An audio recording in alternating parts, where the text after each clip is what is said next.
Hello, my name's Madison Moffat. My pronouns are she and her, and I'm the managing editor for a zine called the TransCreator. And this is a TV edition, a special TV edition of the TransCreator. I'm very enthused to have my guest here today, Arlo. Please introduce yourself. My name is Arlo. My pronouns, I use both he, him, and they, them, and ze, zer, or any neo-pronouns you can think of. And you are a registered nurse. Yes, I am a registered nurse, and I currently work for Thorn Harbour Health. I understand you also quite recently did a major effort with the Mpox vaccination rollout. Yeah, it's still ongoing, actually, Yes. Maddie. So I have been lucky enough to be a part of Thorn Harbour Health's effort to support community, educate community, help get everyone safe, learn about things like the vaccines that are available. Yep. That is something we're still doing, and we're actually very soon going to be starting a new round of like extra vaccine clinics that we put on specifically to try and help community get vaccinated for it. We're here today particularly to talk about your experiences as a trans creative.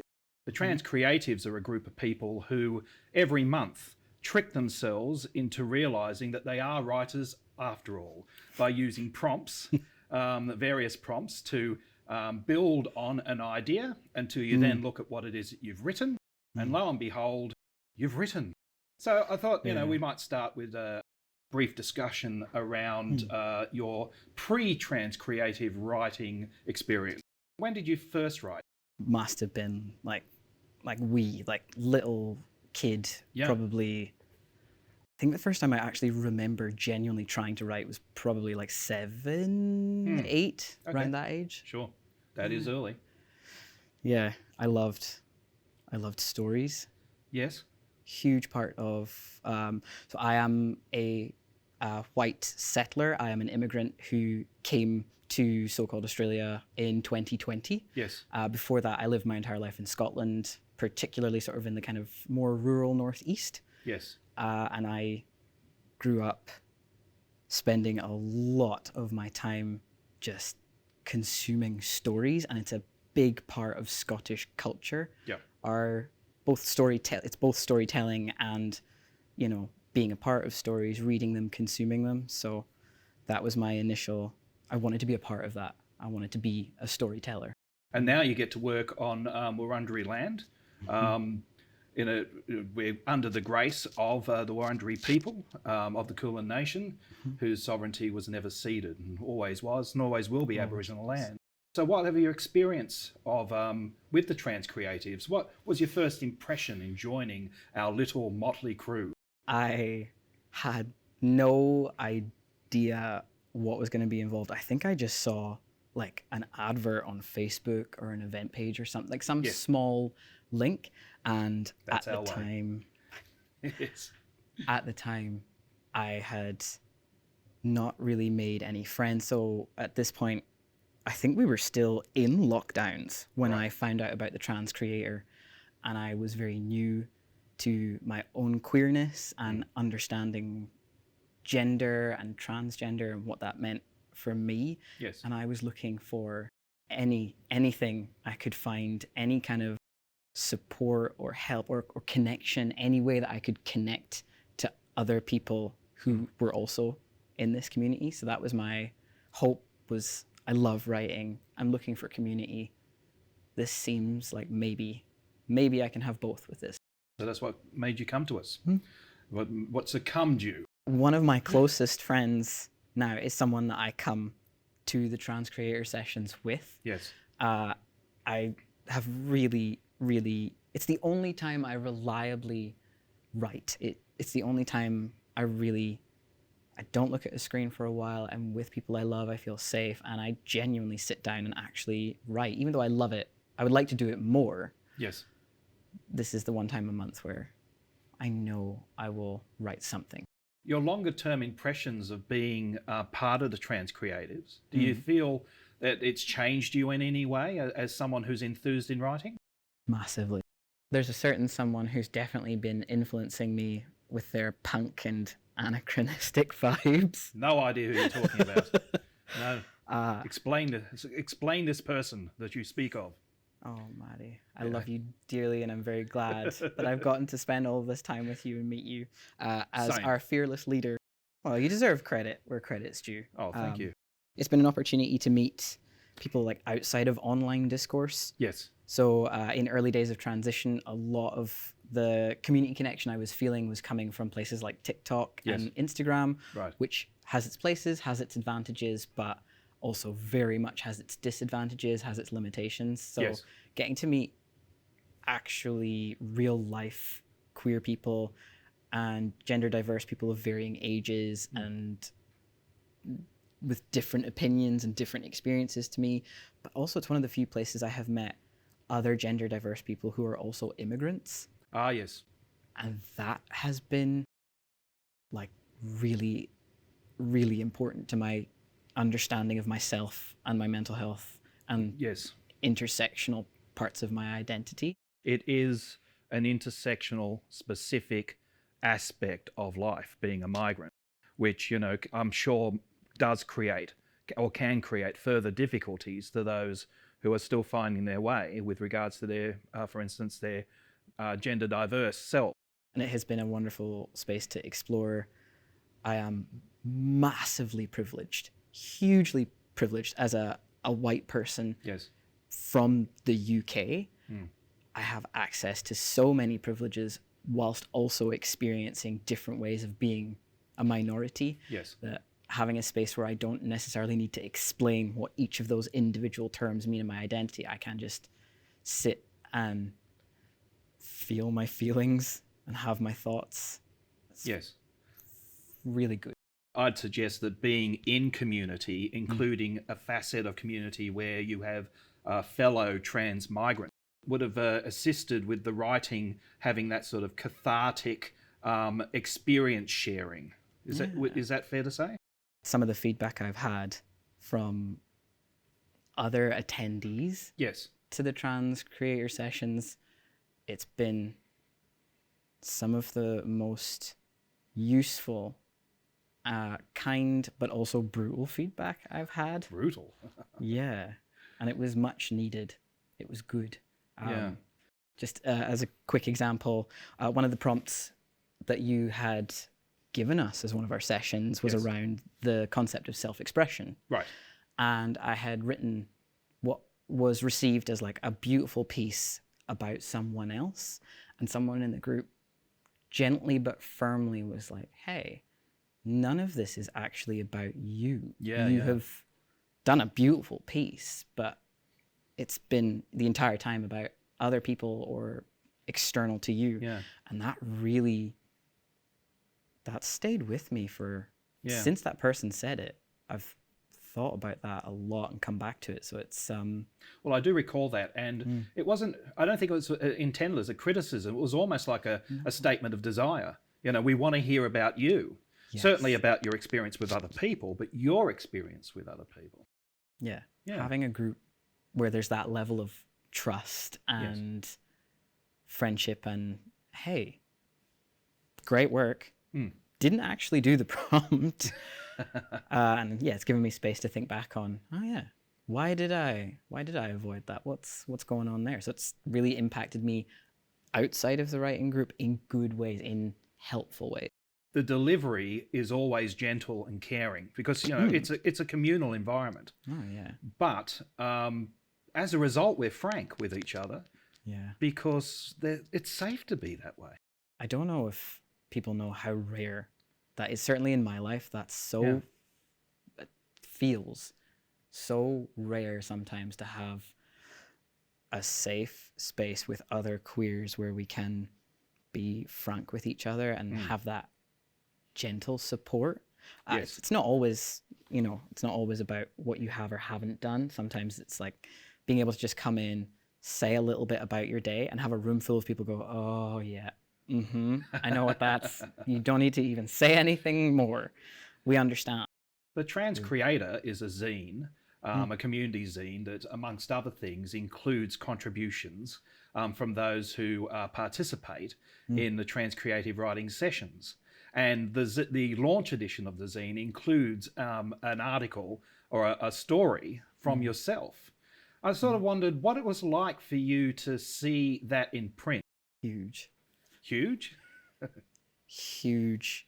Really, it meant a lot to me to have the opportunity to, for the first time ever in my life, see my name in print attached to something I made entirely myself. I got to make that, and it was seen as, yes, this is worthwhile, and have that recognition, and then have it published to the world for people to see. It's recorded, it's there in real print. That was something that came from inside my head and is now out in the world as real. That to me is wild.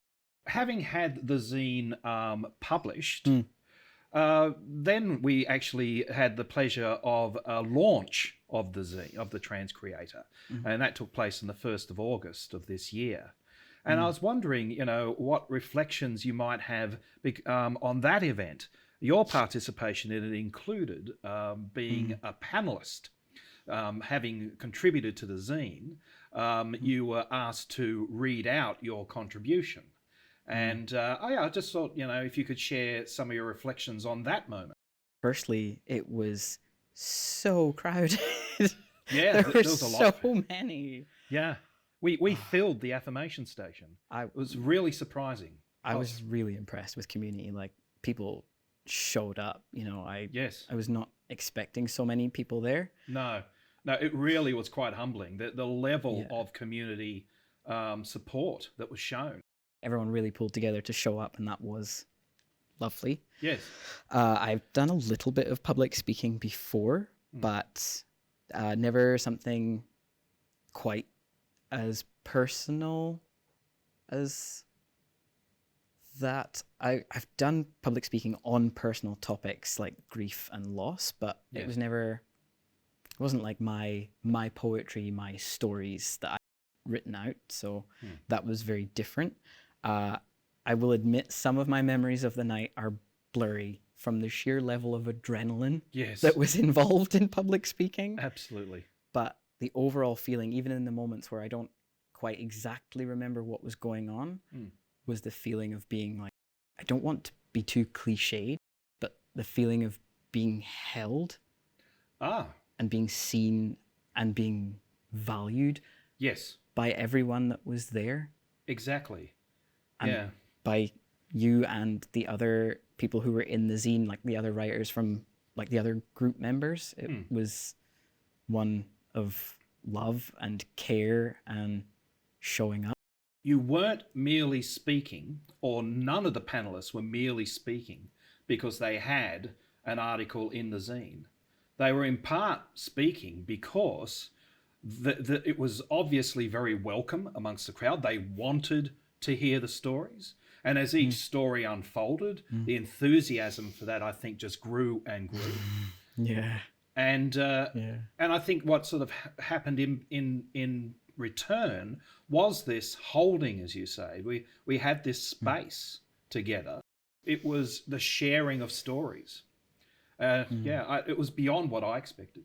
It's not something I ever thought I would get to have. So I'm very grateful to you and TGV and the other members and everyone who showed up or sent me like good wishes and good luck. A huge thank you to all of those people. I find that part of that experience in both the sessions perhaps, but actually not just, but let's say the sessions, reading the zine, having been published in it, but then reading other people's works, and listening to fellow TransCreatives read their works out, as part of the launch. That's a different experience in itself, isn't it? Experiencing the writing of others. In particularly, I think it might even be a distinctive experience. listening to the writing of others you know personally, rather than, you know, the writing of an author that you're familiar with? What I am about to read was a response to one of the writing prompts at our trans creator writing group. The idea of the prompt was self-expression, but through the lens of archetypes of people or celebrities that you admire. Maddie, what you have asked of me is impossible. You ask me to write using those I admire as a filter to rewrite. I cannot. I cannot begin to understand what they are, what they do, why they do it. I could sit with each of these women, each of these beautiful, gender diverse brains, and artists and activists, and question them for hours and hours on every topic under the sun, and still not understand, truly understand one iota of their experience. These women, these people, and I may share many things, but to think I could write as them, through them, I'm just not sure that's possible. I could read everything they have ever written, and it would remain nothing but a colonizer's poor imitation, which, let's be honest, isn't bringing much new to the table. But before it sounds all too much like poor me, self-jerking, wallowing in my own misery and spit and cum, let me say, I will recognize that I would not be the person I am now without these women. Without these humans showing me that there is a way for rivers to flow, there is a way to exist despite the barriers and the dams and the plumbed-in pathways that you are expected to take. When I was deep down and dirty at the bottom of a tunnel, the sodden sinking pit of a well with no light to guide me, with no escape holes, icy water up to my chin, it was the work of them who showed me how to go deeper, how to sink down into the depths, to hold steady in the dark, to search for tiny gaps where rock meets cement, to feel for the cracks and work my way free. This world nearly destroyed me, and I thought I was so strong. But still, they stood, and so now I stand. I cannot begin to imagine what it is like to be them, but without them, I could not be this me.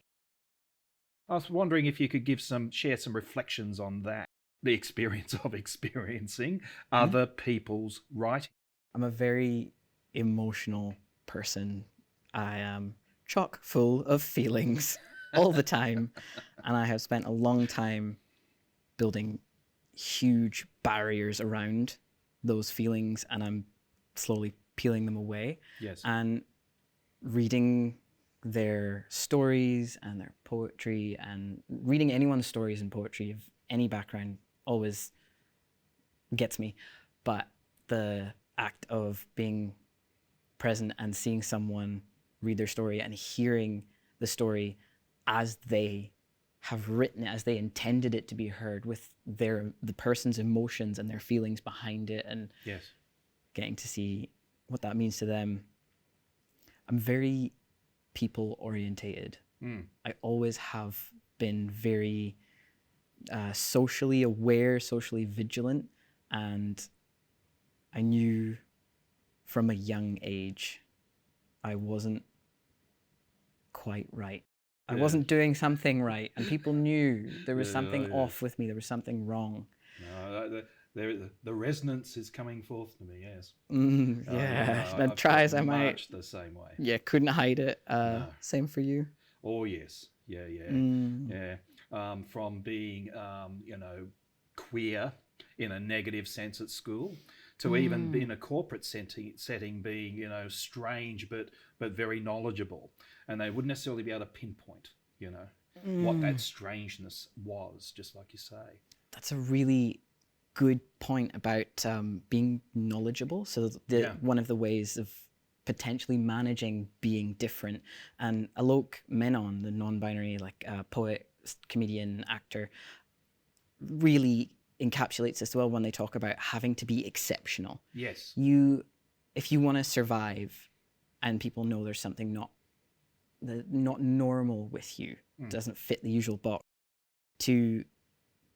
not to prove yourself to them, but to find a way to survive that, yes, you have to be exceptional, not just perfect, not just good, exceptional. Yes. And I have tried for a very long time to be exceptional, and this is one of the ways that I am trying to work so hard on not worrying about whether something is exceptional or perfect or good or even just acceptable. It just is. Yes. And getting to see and hear other people's work and know that we are all collectively agreeing that this is important. It doesn't matter if anyone thinks it's exceptional or good or wonderful or groundbreaking. Yes.